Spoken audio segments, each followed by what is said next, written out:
Okay, so I'll be discussing chapter 2, organizing Maya scenes, no? And also, after this, I will also be discussing chapter 3. Medyo may iksi lang yung mga PowerPoint presentation natin dito.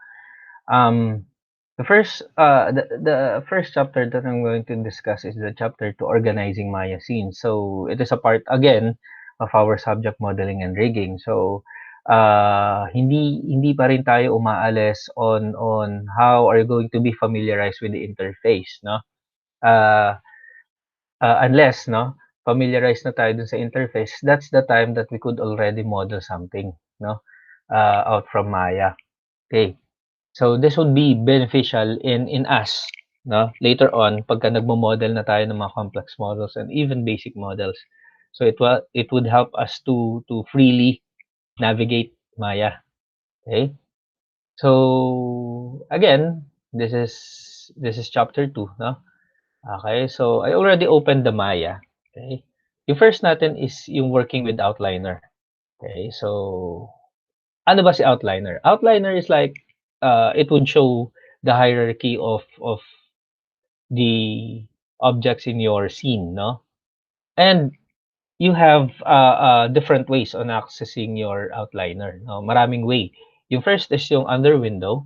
You may see outliner. So halimbawa, here, I'm going to demonstrate it. Outliner, yan.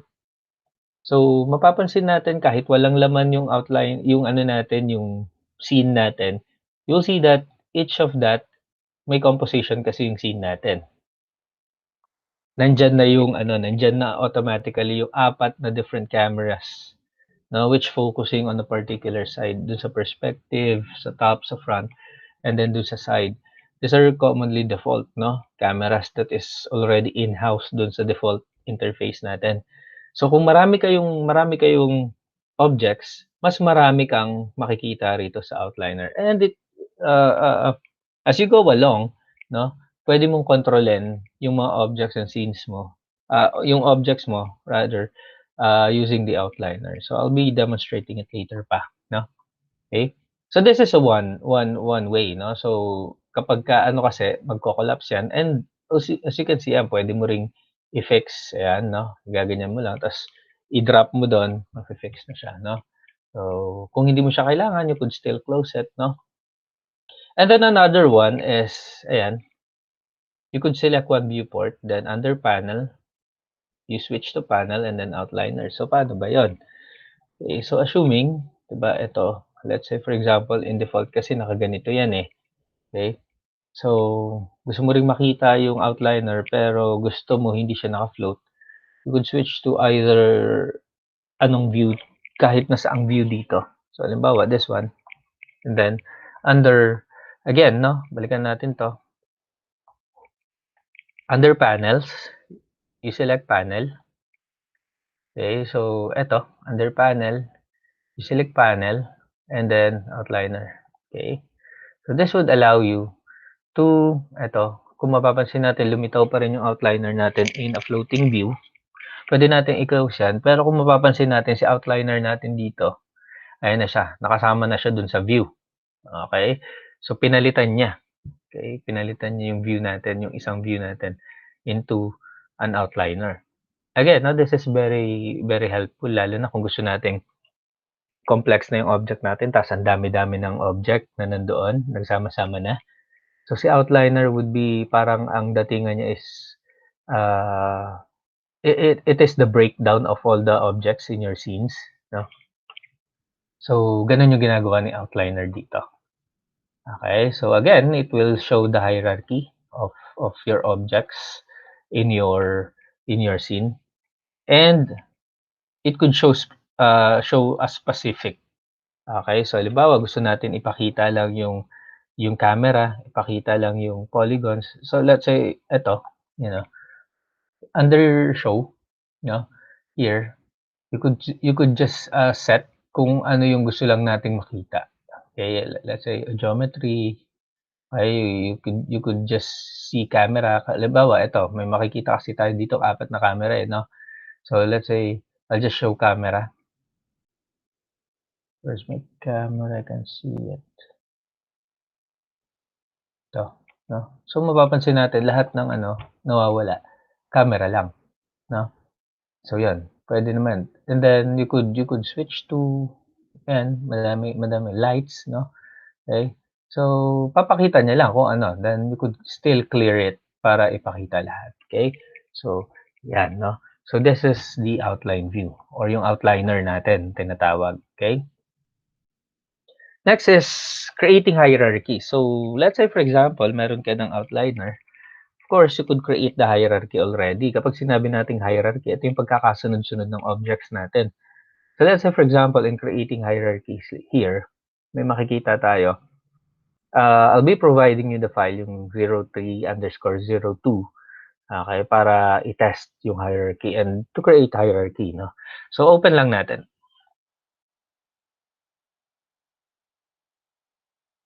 Para every time, no? Every time doon tayo pupunta.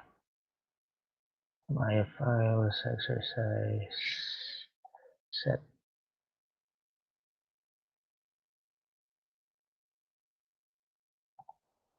Okay, so yan, nakapag-set na ako.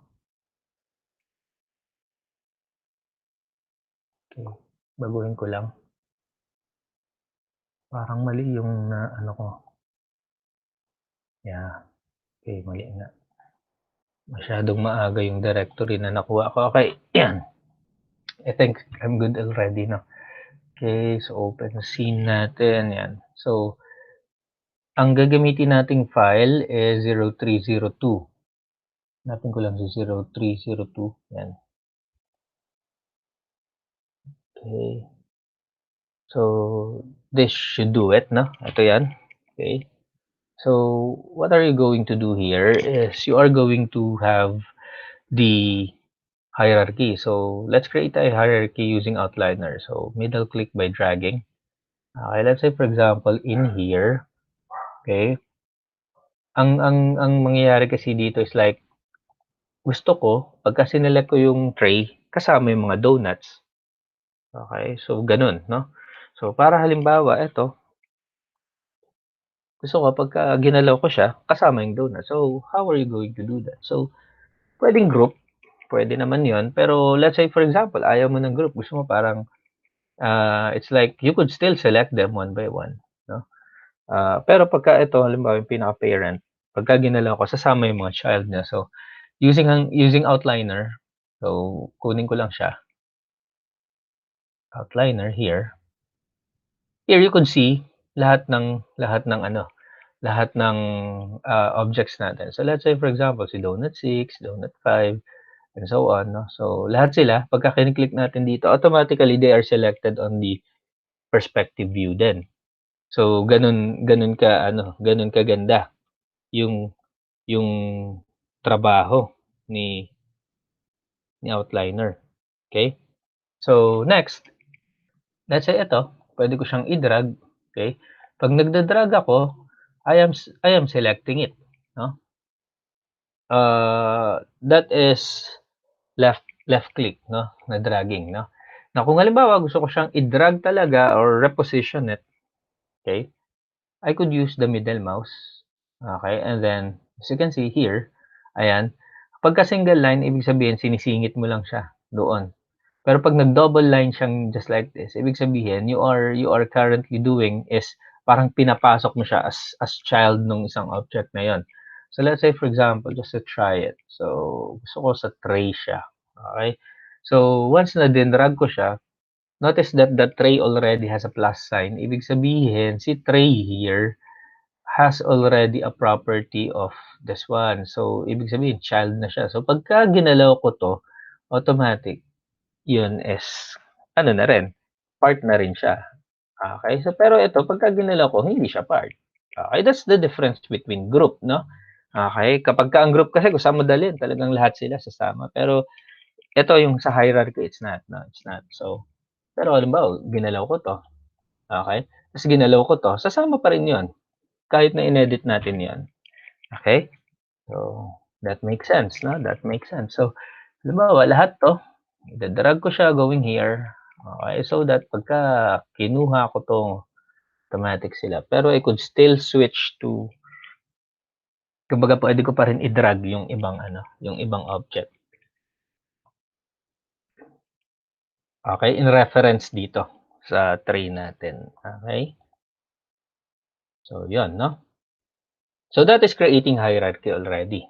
So, sa paggawa mo ng ganun, nagke-create ka na ng hierarchy. No? So, meron kang parent, meron kang child. So, that is hierarchy. Now, grouping objects naman. Paano naman yung grouping objects naman? So, grouping objects is like selecting all the desired and then you group it. No? So, in your 3D Max dati, na-try na natin yung group eh. Okay, the same goes with Maya. No? Parehas lang din sila ng process. Parehas lang din sila ng ginagawa. No? So, it would be found under edit and then group. Okay? Or either ungroup. Parehas lang. No? So, same process. So, kung gusto mo mag-group, pwede kang mag-group, pwede ka rin mag-ungroup. Okay? Both are located under edit. Okay? So, ang gagawin mo, isa-select mo lang lahat ng gusto mo and then i-group mo sila. Okay? You could also rename the group. Okay? And also you could do group of groups. Okay? So, example, open tayo ng isang file.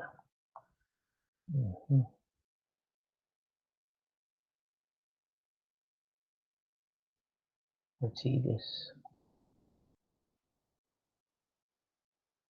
Okay. Let's say this one. It is already group, no? Ano, no? Okay. Try natin yung ibang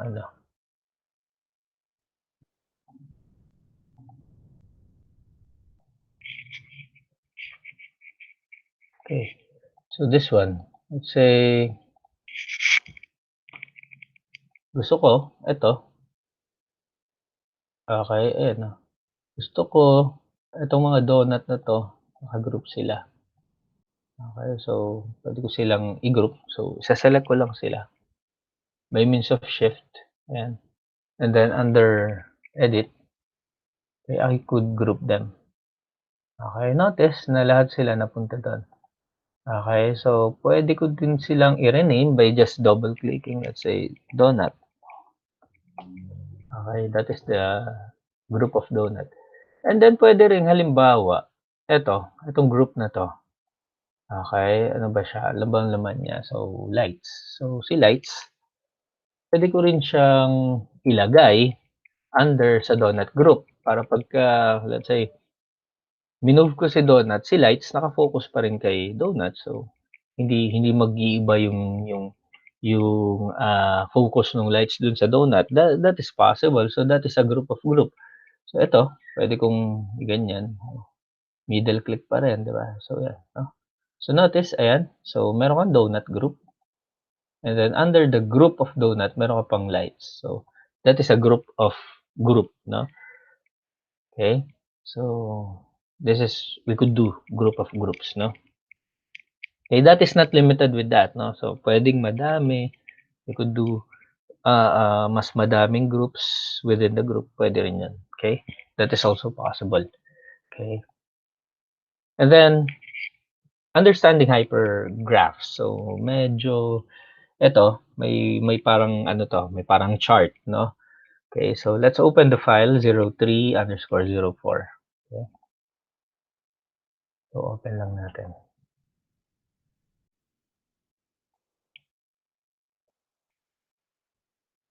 Okay.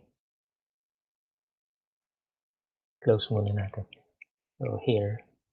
This is your 0304. Okay. Yung mga file pala na binibigay ko, they are designed for that particular presentation. So, kung mapagpapalit-palit natin sila, there might be a probability na medyo mag-iiba yung pagkakaayos nung nila. So, just follow carefully the instruction on how para matry din natin. So, your hypergraphs can be found under Window, General Editors, then Graph. Okay, hierarchy. Yun. Okay. Again, Window, General Editor. Okay, Window, General Editor, then, oops. Okay. Hypergraph hierarchy. This one. So, ito yung lalabas. Okay. This would just simply display kung ano rin, para siyang outliner pero ito kasi ang datingan niya is ano, graph 'no, it is represented by a graph. Okay, let's say for example, ayan, select mo wheel, ayan, hindi nakikita, ayan 'no. Sinelect ko yung wheel, okay. Yan, tire, yan, okay. Okay, so yan 'no. It's like outliner din, okay. Pero ito kasi graph yung representation niya. Okay, so um, you could manipulate this using how did you manipulate the viewport, yung mga perspective like top, no? You could do yung panning, you could do yan, it's like that. Same lang din sila ng shortcut command. You could do the zoom in, and then you could do the framing here. Yan, pwede rin yung framing dito. Like for example, fit to all, ganun. Okay, so yan. Now, the good thing with this is, let's say meron ka kasing character and you want parang halimbawa yung character mo would be itsurang character din here, you could drag it, 'no? Pwede mong i-drag, okay. Okay, you could frame it, collapse it, 'no? Yan. These are the framing options, yan. Yan, frame all, papakita niya lahat, 'no? Frame selection pag halimbawa clinic po yan, tas yan. Yan, frame selection, frame all. No? This one, frame hierarchy. Ayan, yung hierarchy lang yung iano niya. And then, scene hierarchy, link. Okay. So, yan, no? So, these are the, the way on how we're going to do this, no? Or control. You may control it just like a viewport. So, kagaya nga na sinabi ko, you may control it just like a viewport. So, either outliner or here would do the work. Parehas lang sila. Okay, halos, no? Next, creating layers. Paano naman yung creating layers? By the way, nakalimutan ko yata sabihin dito. Okay, so here, like for example here, ito. Ayan o. Pinapakita niya yung mga links. Okay. These are the links. Ito yung view ng window. Okay, ito. Hypergraph connection. Ayan, ito lang siya. Yan yun. No? Dalawa kasi yan. Ito naman pinapakita niya yung kung ano yung connection of each. Yan, kung sa kanino sila connected, who are ano, for example, ito building yan. Yan. Okay, so this would see kung sino-sino yung mga connected on a particular object. Like for example, ito yung mga yan, no? Okay, so papakita niya lang. Okay. So yeah, now it would help in the future. Okay, let's move on. Creating layers. So, paano naman yan? Kung kanina, parang layers yung itsura ng outliner, it's not really a layer, no? Kasi, dito kasi, iba yung term ni layer sa Maya, no? Si term ni layer dito, pwede mo siyang i-lock, pwede mo siyang i-visible, and so on. So, pakita natin how. So channel box here, add layer. Pero, magsa-select muna tayo. So, click muna tayo ng isang file. Kuhanin natin si 0305. Okay.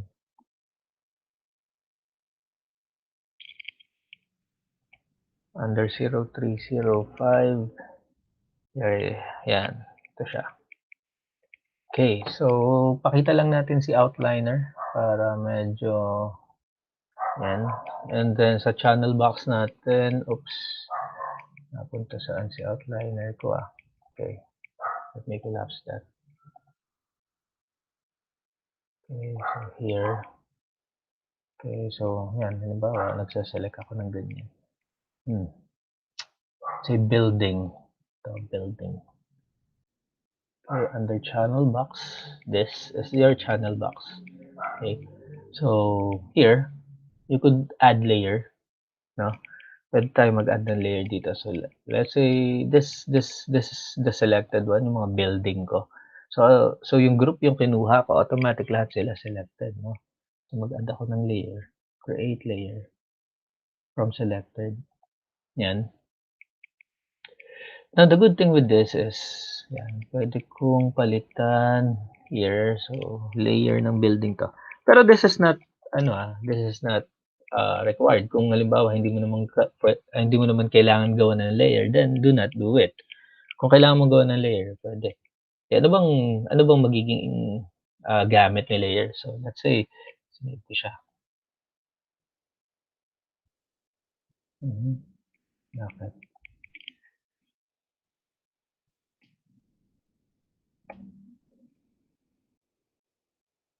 So let's say build, 'no? So 'yan, so eto, na-create ko na siya as layer na building, ito. So puwede ko kasing gawing 'yan, visible, parang i-ha-hide ko sila, okey. Puwede ring ito, 'yan, okey.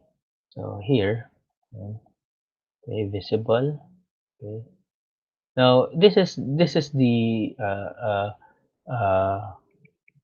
magandang part, 'no? So you could do this just like this, ayan, na naka-wireframe, okey. Pero hindi mo sila mase-select, okey, naka-lock siya. Okay, so puwedeng ganyan, pero hindi mo sila mase-select. This is used to pattern. So halimbawa ito, to deactivate, ganyan, 'no?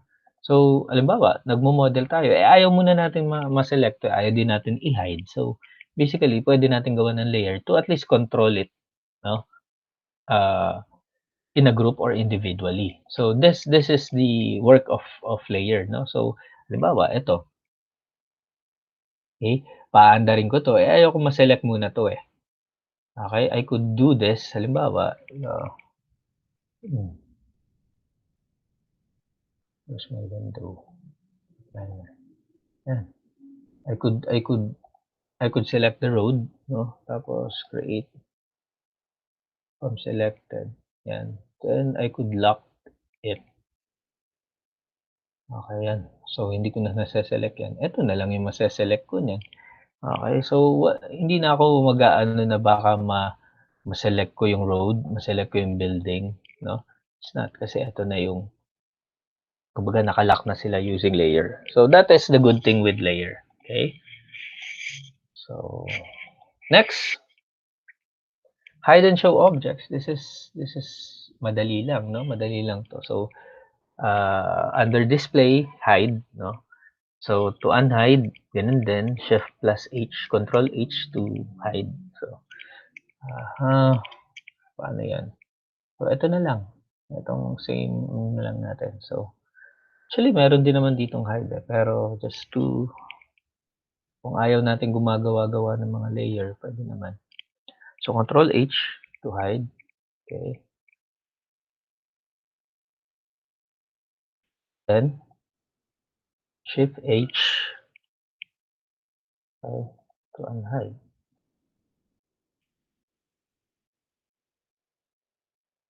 Kunin natin yung outliner, hindi natin siya ma-select, eh.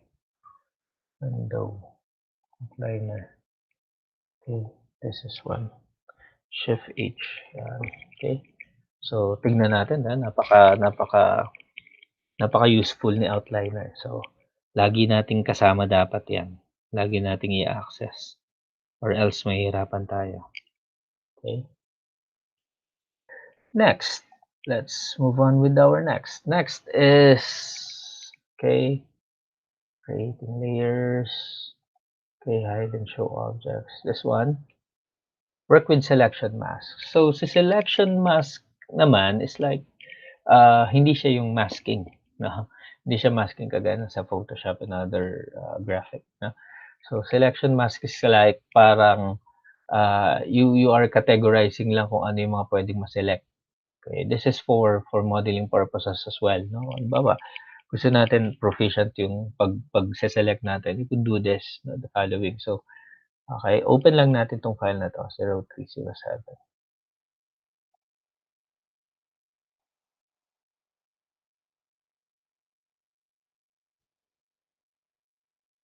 Okay, this one. Now, kung mapapansin natin dun sa file natin, naka-zoom out siya, no? Naka-zoom out siya. So, para at least makita natin kung ano yung selection mask. Now, si selection mask could be accessed down here. Ayan, no? Ito. Itong parang maliit na linya na yan, no? Pagka kinulaps mo yan, merong ano yan. Where is that? Ito. Yan. Okay. Ito siya. Okay. Ayan, no? These are your selection masks. Now, kung hindi natin masyado makita, you could do window workspace. Standard yan. Yan, para mas makita natin. Yan. Okay. Now, the selection mask would only allow you to select the following. Kung mapapansin natin, lahat nakaselect. Ibig sabihin, pwede nating nakapindot. I mean, ibig sabihin, lahat pwede nating maselect. So, let's say, saselect mo ganyan. Masaselect mo lahat. Now, you could turn this off. Halimbawa, ito. Yan. So, yan. Select joint objects. Tinanggal natin. Select curve. Yan. Select surface. Yung mga model natin. Yan. Yan. So, let's say, yan. So, eto lang yung maseselect natin yan. Yung mga surface, no? Yung mga minodel natin. Like, yan. Yan lang, no? Kasi sila lang yung surface, no? You turn this off then. So, pagka tinurn off mo yan, wala ka maseselect. It's like locking, no? So, halimbawa, eto, clinic natin to. Yung mga objects lang na under nun, yung maseselect natin. Okay? Just like this. Okay? What's this? Curve. Handles. These are lights. Okay. Yan o. Okay. Yun lang yung maseselect natin. Lights. And then the rest, hindi natin makakontrol. Okay. That is masking. Selection mask. Okay. So, again, no, this would utilize, again, your movement in Maya. Okay. Your movement in Maya. Now, let's move on with, okay. Let's move on with another one. Just open it.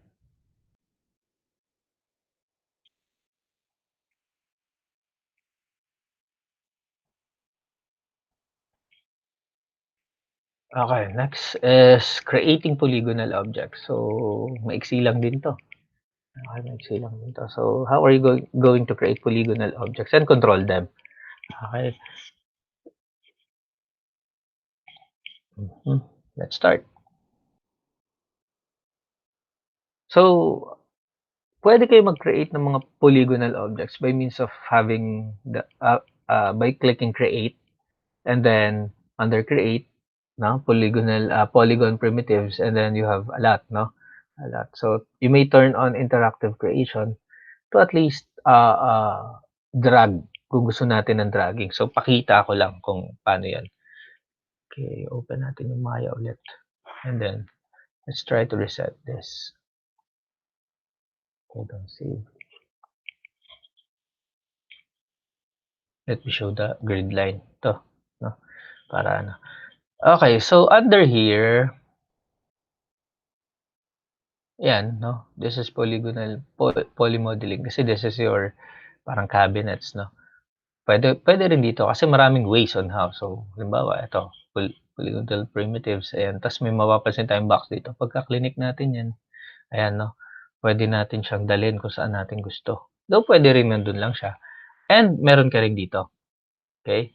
So, ibig sabihin, kung gusto natin na parang commonly used here, you could still click it. And then, pwede yan. No? So, ito na kasi interactive creation. So, tanggalin lang muna natin. Okay, so let's say for example, nag-click ako ng cube, automatic na sphere pala. 'Yon, automatic mapupunta siya doon. Okay? Kapagka hindi naka-turn on yung interactive ko. So delete ko lang 'to. So again, so create polygonal here, snap natin 'yon para makita natin. So kapagka clinic ko 'tong interactive, let's say magdo-drawing ako ng cube, I will go. It would allow me to drag the cube. Okay? Ako na mismo yung magke-create ng cube, no? Hindi yung siya. Okay, like for example, ito kasi, yan, tinanggal ko. Pagka nag-create ako ng cube, tanggalin ko 'to. Ayun, oh. Okay, so tanggalin ko siya. Pagka nag-create ako ng cube, automatic dun na. Now, maybe you're wondering bakit ang liit-liit, puwede ko naman bang palitan 'to? Yeah, puwede. Okay, by means of here, yung settings, these are the default settings. Okay, you could do 'yan, yung width, yung height, puwede niyong palitan 'yan. So, let's say for example, papalitan niyo ng 10, ibig sabihin mas malaki yung ano, and then even yung ano natin, yan dimensions, width division, yung width division yan yung mga linya, okay? Kung gusto mo halimbawa tig-sa-10 agad yung wireframe niyo puwede, okey. All you have to do is to apply and then close, gano'n 'no? Okay, so gano'n yung pagke-create 'no, okey. Meron pa tayong isa 'no, meron pa tayong advanced yung parang complex 'no, extended polygonal objects. These are still under polygons 'no. So meron tayong photonic, solid, pipe, helix, gear, and then super ellipse. So this is a V exponent. So tingnan natin. Hmm, yes sir, 'to yung mga 'yan. Okey. So so tingnan natin 'no. Tanggalin natin yung natin siya interactive. 'Yan, photonic solid, 'yan.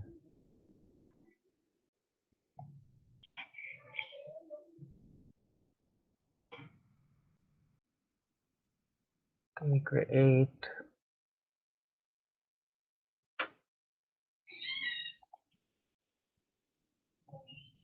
here 'no. You can do this, ayan. Ito kasi ang complexity niyan, ayan, the radius, okay, yan. You can do this, no. This is the complexity ng mga yan, okay. And then try natin yung iba,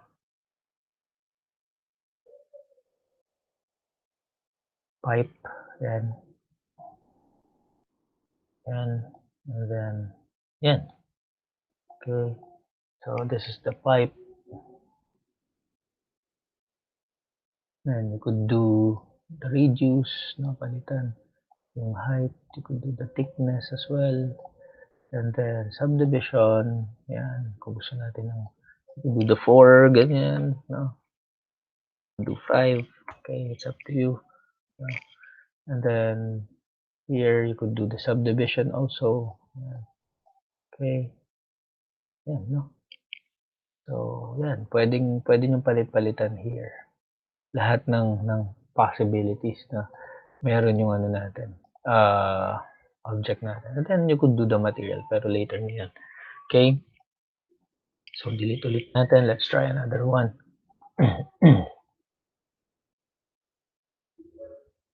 Mhm. You could do helix. Try natin tong helix. Okay. Okay, it's like spring. Ayan. Opya. Maling pagkakagawa ko. Let's do it again. Okay. Helix. Okay, here. Okay. Kung mapapansin niyo hindi kayo maano kasi sinasabi niya drag yung height, ganyan. Okay. Drag edit. To edit the coil, ayan o, yung parang ilan. Tapos, okay, drag edit. Yan, to show the radius. Yan, oops, masyado lang malaki. Yan. So, it's like spring, no? Ayan. Okay, so pwede mo ring palitan dito yan. Ayan, pwede, no? It's like, yan. Kung ilan yung kailangan mo. Okay. Ilan yung, okay. So, let's say, for example, gumagawa ka ng parang spring ng sasakyan, no? You could do the helix. Okay. And so on, no? Madami yan. So, pwede mong isa-isahin yan later on while you are exploring the Maya. Could do the gear. This one, super ellipse. Tignan natin to. Kasi I have a quotation here, B exponent. So, ano ba yon? Okay. Close na natin yun para isa lang. Create polygonal super ellipse. Ito siya. Okay. You could do random. Okay, ano. You could do the random. the random. So, siya yung kusa magra-random ng shape. Okay. Pwede ring palitan itong mga to. Radius, no? Okay. This one. Okay. You could do super ellipse here. The exponent, ayan o. Okay. Yan. Kailang naman yung ano yan. Okay. So, ito. Okay. Okay. So, depende pa rin sa sa pangangailangan mo ng model na to. Okay, but then you could play the different primitive, no? And one of this is yung extended polygonal objects mo. Okay. Now, selecting polygonal component. So, kapag ka sinabi natin polygonal component, ito yung component ng polygon mo, just like axis, vertices, no, edges, faces, and so on. So, paano yan? So, open natin yung file muna na 0403.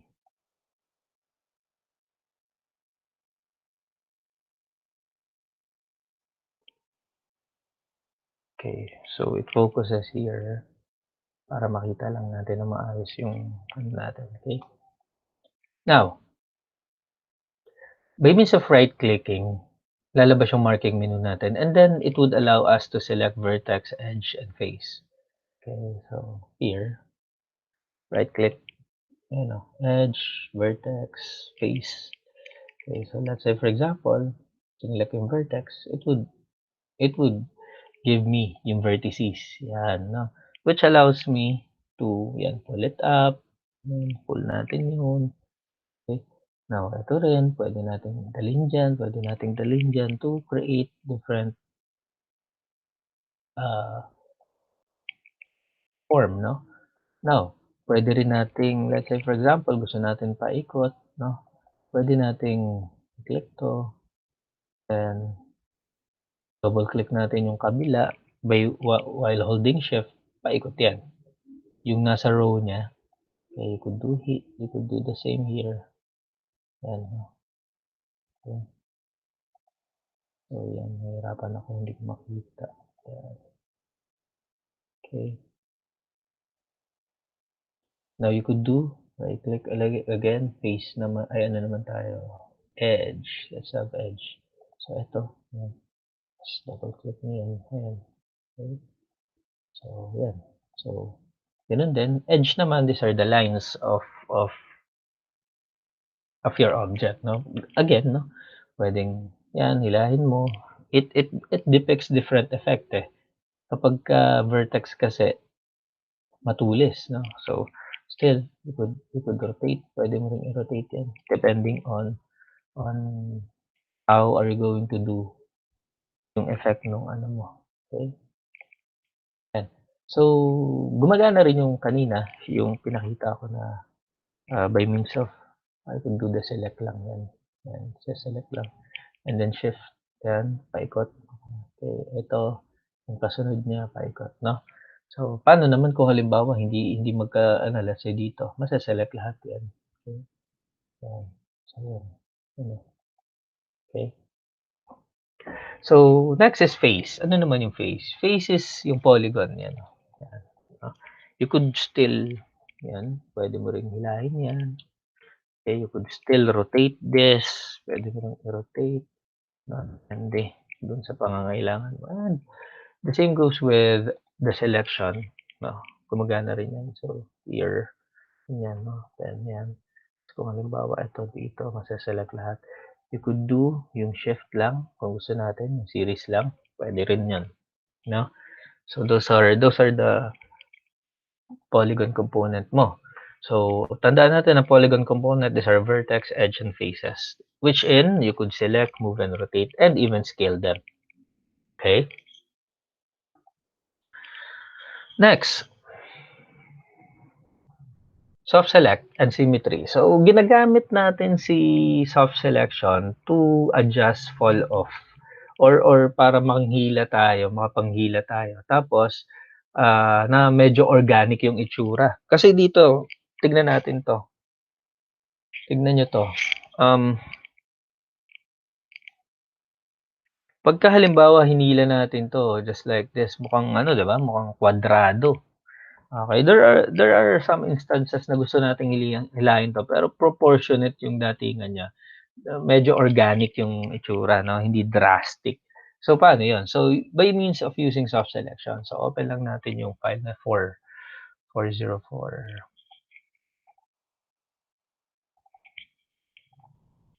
Yan, same lang naman siya halos pero this is designed for this one, okay? So here, I could do yung selection like faces, gano'n, okay? Okay, so to adjust organically, double click the move tool and then see fall off mode, see radius, and then see symmetry, okay? So halimbawa ito, okay? Tapos yung move tool natin ito, double click natin 'yan. And then you'll see soft selection here and then click lang natin yung soft select 'yan. Which allows us to manipulate 'yan, yung fall off natin, ito yung sakop, and then yung symmetry, yung parang kung ano yung ginawa natin sa kabila, yun din yung mangyayari dun sa kabila. So close natin. Let's say, ano ako, edge. Let's say edge. Kung mapapansin natin pagka naka-rainbow, ibig sabihin ano 'yan, naka-soft select 'yan. Okay, so ayan 'no. See the difference, 'di ba? Yung difference nung ano, organic siya, proportion, 'di ba? Now, you could adjust the fall of effect.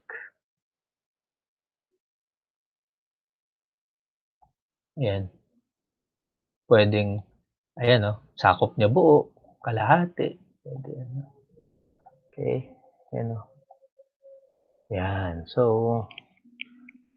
mas organic, something gano'n 'no? Nasa sa inyo on how are you going to see yung fall of effect, okey?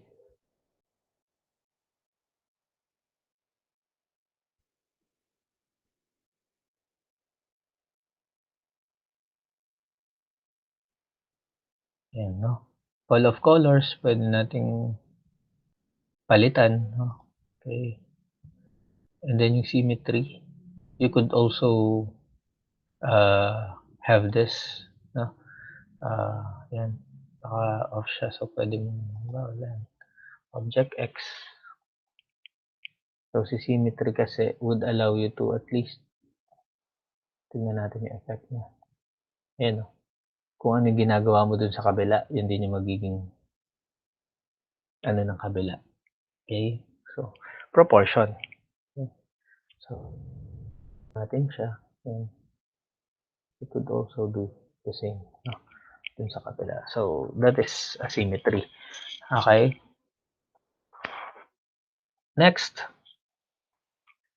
use brush tool to sculpt meshes. So brush tool naman, it's like parang nag-i-sculpt ka lang diyan 'no.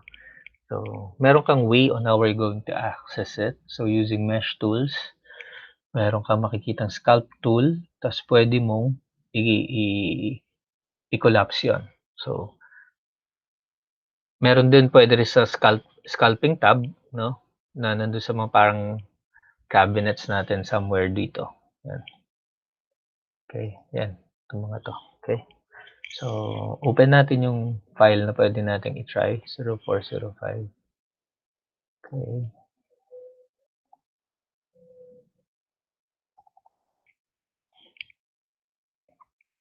Ito kasing file na 'to medyo nakahiwalay, yeah, magkasama rin pala yung ano nito, yung parang ano kasing tawag dito sa ibabaw nito, parang dressing ba 'to? Okey, parang kulay na yun. Okey, isang object din sila. So, access natin yung ano, yung brush tool, okey, to sculpt meshes. So, first is under sculpting tab, no, under, mesh tools, okey. Then sculpting tool, 'yan. Then 'yan, sculpt tool, puwede rin i-click mo 'to, 'yan. Para 'yan, anytime na gusto natin 'no, puwede na rin gawin. So, halimbawa sculpting tool, 'yan. So, magaganyan 'yan. You could sculpt 'yan, puwede mong 'yan, kasi gusto natin medyo nakagano'n, nakaganyan, nakaganyan. So, 'yan, 'yan. So, it would affect. Lalo na kapag halimbawa nag-aano na kayo ng character niyo. So, pwedeng-pwede yan.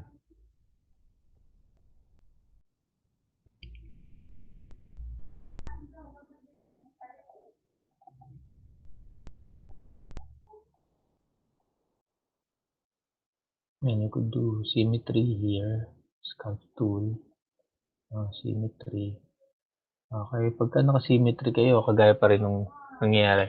Kung ano yung nasa kabila, ganun din yung mangyayari sa kabila. Let's try. Okay. So, yun. Okay. Yun din yung nangyari sa kabila. Okay. So, yan. Then, madami yan. Okay. Madami yan. You could do flatten tool. Yan. You could flat the surface. Yan. Okay. Just like, okay, kung ano yun. Okay. Smooth. Good smooth.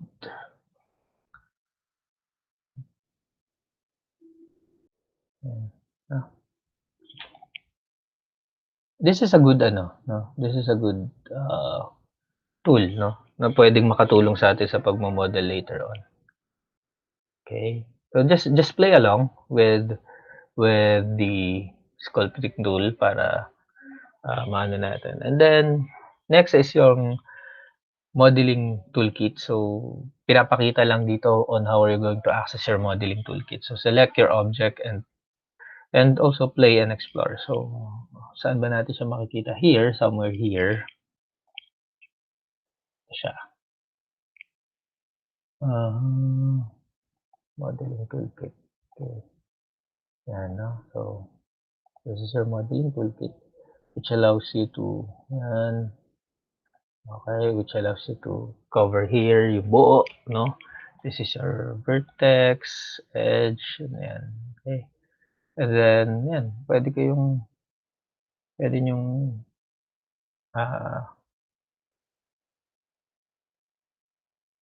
you can do series of, okay, which allows you to, yan, self-selection, nandito na, okay. Lahat ng halos na pwede mong gamitin kapagka nag-aano ka na, nagmo-model ka. Kaya siya tinawag na modeling toolkit. Okay?